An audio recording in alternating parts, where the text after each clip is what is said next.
Welcome to NCN news. నా పేరు ప్రశాంతి. బులెటిన్లో ముందుగా హెడ్లైన్స్ చూద్దాం. బుచ్చయ్య చౌదరి చొరవతో శ్రీ పోతుల వీరభద్రరావు స్టేడియం, మంత్రి కందుల దుర్గేష్.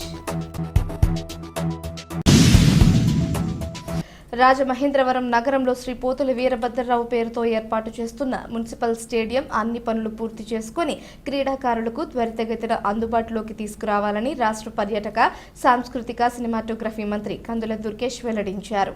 స్పెషల్ డెవలప్మెంట్ ఫండ్ కింద 7 కోట్ల రూపాయల అంచనా వ్యయంతో నాగుల చెరువు స్టేడియంను క్రికెట్ గ్రౌండ్గా అభివృద్ధి చేసేందుకు గాలి సుబ్బరాజు కన్స్ట్రక్షన్స్ ఏజెన్సీ ఆధ్వర్యంలో ఏర్పాటు చేసిన శంకుస్థాపన కార్యక్రమానికి గురువారం మంత్రి కందుల దుర్గేష్ ముఖ్య అతిథిగా హాజరయ్యారు. ఈ సందర్భంగా రాజమహేంద్రవరం రూరల్ శాసనసభ్యులు గోరంట్ల బుచ్చయ్య చౌదరితో కలిసి మంత్రి కందుల దుర్గేష్ శంకుస్థాపన చేశారు. ఈ సందర్భంగా మంత్రి కందుల దుర్గేష్ మాట్లాడుతూ స్వయాన మా తాత పోతుల వీరభద్రరావు పేరుతో ఎమ్మెల్యే గోరంట్ల బుచ్చయ్య చౌదరి స్టేడియాన్ని పునరుద్ధరించడం ఆనందంగా ఉందన్నారు. పుత్రవాత్సల్యంతో ఎమ్మెల్యే గోరంట్ల బుచ్చయ్య చౌదరి అందిస్తున్న కానుకగా భావిస్తున్నానన్నారు. ఈ సందర్భంగా అనేక చారిత్రాత్మక ఘట్టాలకు ఈ స్టేడియం వేదిక అని నేపథ్యాన్ని గుర్తు చేశారు. తన విద్యార్థి దశలో ఒక స్టేడియంలో ఒకానొక సందర్భంలో మాజీ ముఖ్యమంత్రి కీర్తిశేషులు ఎన్టీఆర్, మాజీ ప్రధాని వాజ్పేయిలు ప్రసంగించారని తెలిపారు. ఈ క్రమంలో అభివృద్ధి చిరునామాగా నిలిచిన బుచ్చయ్య చౌదరి నేతృత్వంలో స్టేడియం రూపుదిద్దుకుంటూ ఉండడం ఆనందంగా ఉందన్నారు. ఈ కార్యక్రమంలో ఎమ్మెల్సీ, బీజేపీ సీనియర్ నాయకులు సోము వీర్రాజు, మున్సిపల్ కమిషనర్ కేతన్ గార్గ్, నార్ని వాసు, ఎం శివప్రసాద్, మజ్జి పద్మ, ఎంపీపీ ప్రసాద్, జనసేన పార్టీ నాయకులు నారాయణ గౌడ్, కన్స్ట్రక్షన్స్ ఏజెన్సీ నిర్వాహకుడు గాలి సుబ్బరాజు తదితరులు పాల్గొన్నారు.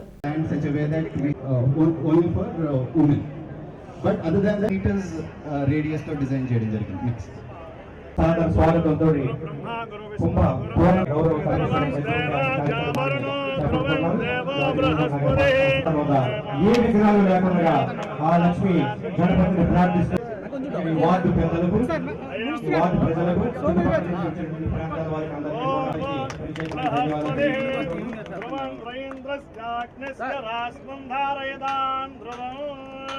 ఇప్పుడే శిలాఫలకాన్ని ఆవిష్కరించి ఉన్నారు.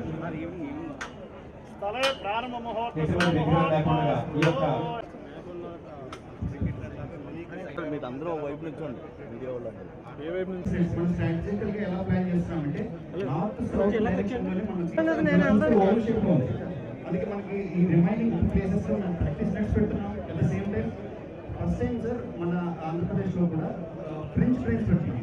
అంటే ఎడిషనల్ కాంపోనెంట్స్ ఏవైతే ఉన్నాయో అవి 2 crores ఎడిషనల్ గా ఆర్ఎస్ మున్సిపల్ కార్పొరేషన్ ఫండ్స్ నుంచి irrigation system or monsoon season లో ఆడుకునే పిక్చర్స్ ఎక్కడైతే ఉన్నాయని చూస్తే బ్లాంకెట్స్ కూడా మనం చేయడం.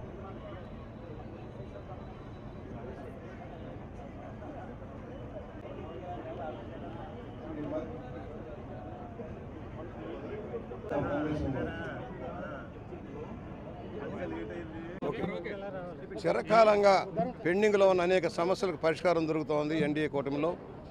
నా చిరకాలం అంటే పిచ్చుకులంక దాన్ని అభివృద్ధి పొందాలో ఇవాళ దుర్గేష్ గారి నాయకత్వం దాన్ని అభివృద్ధి చేస్తూ ఉన్నాం. ఎప్పటి నుంచో పెండింగ్లో ఉన్నాయి.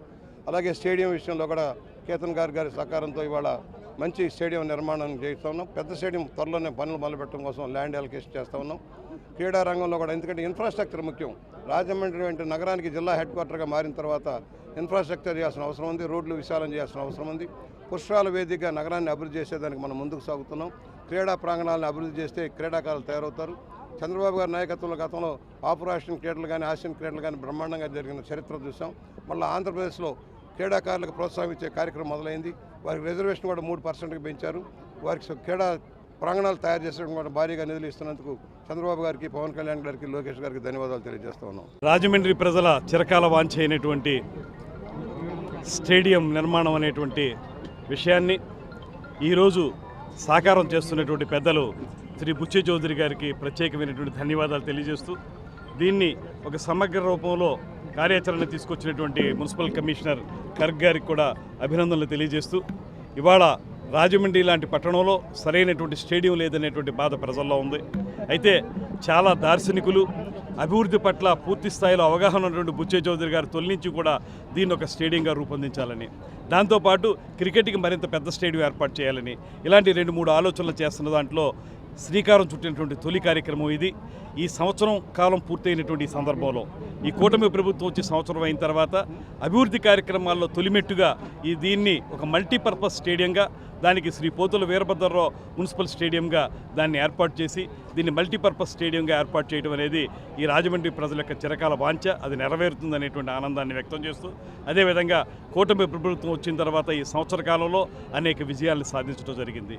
ముఖ్యమంత్రి చంద్రబాబు నాయుడు గారు దూరదృష్టితోటి తొలి నుంచి కూడా పేద ప్రజలకు మంచి జరగాలనేటువంటి ఆలోచనతోటి ఆర్థికపరమైన ఇబ్బందులు ఉన్నప్పటికీ కూడా ఏమాత్రం ఆలోచించకుండా 3,000 రూపాయలు ఉన్నటువంటి పెన్షన్లు 4,000 రూపాయలకి పెంచడం, మంచానికి అంటిపెట్టిపోయి ఉన్నటువంటి దివ్యాంగులకు 15,000 రూపాయలు ఇవ్వటం, దీపం పథకం ఏర్పాటు చేయడం, ఇవాళ తల్లికి వందనం కార్యక్రమం ద్వారా ప్రతి కుటుంబంలో చదువుకున్నటువంటి పిల్లలకి 15,000 రూపాయలు చొప్పున ఇవ్వటం, అదేవిధంగా రైతు బంధు కార్యక్రమాల్లో ఒక భాగంగా అన్నదాత సుఖీభావ అనేటువంటి దానిలో 20,000 ఇవ్వటం సంవత్సరానికి. ఆ రకంగా చూసుకుంటే ప్రతి ఒక్క కార్యక్రమాన్ని కూడా నూతనంగా ఏర్పాటు చేసి ఆర్థికపరమైనటువంటి ఇబ్బందులు రాష్ట్రంలో ఉన్నప్పటికీ కూడా వాటిని అధిగమిస్తూ ఏ రకంగా ఆయన తీసుకొస్తున్నారో తెలియదు కానీ తీసుకొస్తూ ఇవాళ ప్రజల యొక్క ఆకాంక్షల మేరకు పరిపాలన సాగిస్తున్నటువంటి శుభ సందర్భంలో త్వరలోనే సూపర్ 6లో ఉన్నటువంటి ఇతర కార్యక్రమాలను కూడా ప్రారంభించుకుంటాం.